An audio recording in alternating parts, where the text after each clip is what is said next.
Well, good morning. Good to have you with us. I'm Joe Fryer. And I'm Savannah Sellers. Thank you very much for starting your day with us. We are going to begin this morning with the fallout over the Trump Justice Department's criminal investigation of Federal Reserve Chair Jerome Powell. More than a dozen former Fed chairs, Treasury secretaries, and leading economists signed a letter yesterday in support of the central bank's leader. Powell is facing a probe over testimony he gave before Congress last year on a multi-billion-dollar renovation of the Fed headquarters. Some Republicans are now slamming the inquiry, saying it could undermine the central bank's independence, while others in the party want to see the investigation play out. Powell maintains the whole thing is a politically motivated effort to pressure him into cutting interest rates, something the president has long sought over the past year. NBC News senior national political reporter Sahil Kapoor is standing by with reaction on Capitol Hill. First, though, let's go to NBC's Alice Barr. Alice, good morning. Good morning, Joe. Worth noting, the Federal Reserve did lower interest rates 3 times in 2025, a move Chairman Powell says was motivated by economic conditions, not pressure from President Trump, who wants deeper rate cuts. And Powell argues that pressure is what's now behind the criminal probe.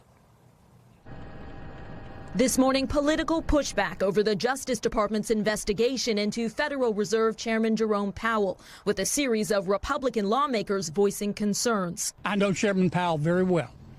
I will be stunned. I will be shocked if he has done anything wrong. Chairman Powell himself announced the Federal Reserve had been subpoenaed, he says tied to his congressional testimony in June about costly pre-planned renovations to the Fed's headquarters in D.C. that shot from $1.9 to $2.5 billion.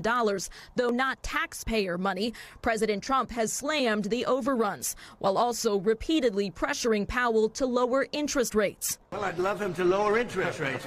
The chairman calling that pressure the true source of the criminal inquiry with the Federal Reserve. Setting interest rates based on our best assessment of what will serve the public, rather than following the preferences of the president. Now, in a joint statement, all living former Fed chairs and several Treasury secretaries warning the DOJ inquiry threatens the Federal Reserve's independence and risks hurting the U.S. economy and inflation. The White House denies President Trump sought the investigation, and the president told NBC News he would not try to pressure Powell that way, adding, quote, "What should pressure him is the fact that rates are far too high. That's the only pressure he's got."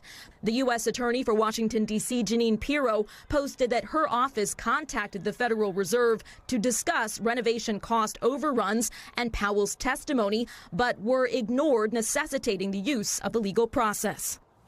And NBC News has some new reporting that, according to a person familiar with the matter, the Federal Reserve did receive 2 emails from Pirro's office in December around the holidays, and that the emails did not have a sense of urgency and did not mention anything about a criminal investigation.